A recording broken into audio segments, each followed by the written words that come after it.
Mesdames et messieurs, la barbarie et la lâcheté d'un acte criminel sont pour tous ici présents source d'offense. Cela peut l'être doublement lorsque les agresseurs sont des enfants, présentés à tort ou à raison comme enfants en conflit avec la loi. Alors, face à la terreur sémée par ces bandes organisées communément appelées microbes, il se pose la question de savoir où va la jeunesse ivoirienne. La violence et la délinquance sont-elles nos seules options, mesdames et messieurs? Que devons-nous faire pour endiguer ce fléau de plus? Kader Sanogo est l'un des rescapés de cette calamité. À travers son histoire, nous ressortirons des causes et conséquences du phénomène des enfants en conflit avec la loi. Ensuite, nous porterons un regard neuf sur leur réalité tragique. Enfin, nous proposerons des solutions qui vont nous convaincre comme jamais que le poison peut se transformer contre toute attente en élixir. Et puis le Kalachnikov peut finir par devenir une calebasse. Une calebasse. Distingués officiels, chers membres du jury, amis membres potentiels, tu ne comprendras jamais aucune personne tant que tu n'envisageras pas la situation de ce point de vue. Tant que tu n'essaieras pas de te mettre à sa place, disait la romancière américaine Harper. En effet, Kader Sanogo, mon cousin, a grandi dans l'un des bidonvilles les plus miteux de la capitale ivoirienne, à la charge d'une mère célibataire, n'ayant pour seule source de revenus que la vente d'huile rouge des palmes. À 14 ans, à l'instar de la majorité des enfants victimes de la faiblesse de l'autorité parentale, de l'échec scolaire, de la drogue, des conséquences du chômage et de la crise post-électorale de notre vie, il se retrouve donc dans les rues, à amplifier le phénomène des enfants dits enfants en conflit avec la loi.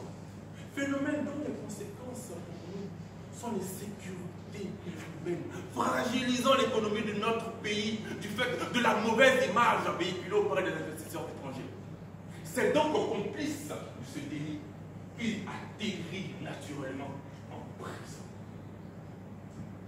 Mesdames et messieurs, mon cousin partage son histoire avec les 11 500 enfants en conflit avec la loi interpellés en mai 2016 lors de l'opération policière dénommée Épervier. Et le regard neuf dont je parlais tantôt, c'est cette petite voix du cœur qui nous rappelle que ce sont des enfants que nous devons écouter et comprendre afin de les englober, eux, et leur folie meurtrière.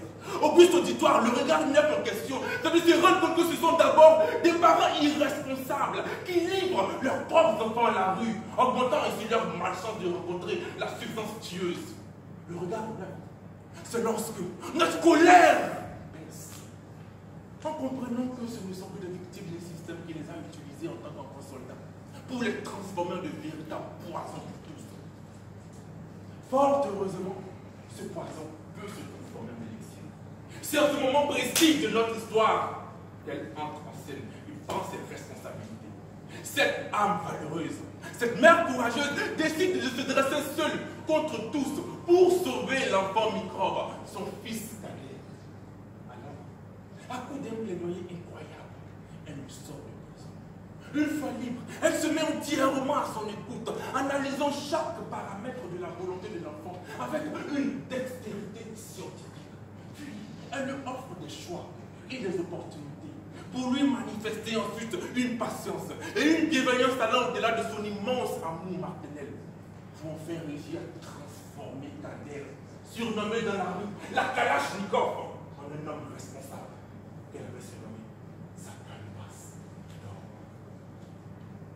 Permettez-moi s'il vous plaît que je rende hommage à Dame Feu, a aussi contribué pour l'accomplissement d'un servant de leadership qui a produit des fruits inestimables. Voilà pourquoi, en plus des solutions recommandées où l'État doit s'engager à favoriser l'école pour tous et créer un plan national de lutte contre la drogue chez les jeunes, nous vous proposons notre service de leadership comme solution ultime pour soutenir les enfants en conflit avec la loi.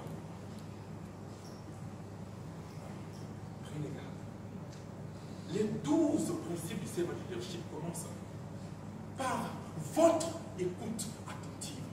Puis vient notre empathie pour comprendre, accepter ces enfants afin de leur reconnaître leurs valeurs. Ensuite arrive leur guérison, qui est une force puissante du servant leadership afin de pouvoir entamer leur transformation et leur insertion dans la société civile. Quant aux 9 autres principes, ils sont sur Google. Je sais que vous les trouverez car j'ai foi en l'être humain. C'est sur ces mots que je nous exhorte aussi, mesdames et messieurs. J'ai confiance en vous. C'est pourquoi j'invoque nos sentiments les plus bienveillants, afin que nos jugements ne nous empêchent pas de voir la personne humaine cachée derrière l'enfant en conflit avec la loi. Il nous incombe juste à nous de trouver en nous le déclic pour transformer le poison en élixir. Pour cela, il nous faut juste de la volonté politique, un peu de responsabilité parentale, afin de faire de notre pays un havre de paix, ce havre de paix auquel nous croyons tous. Moi,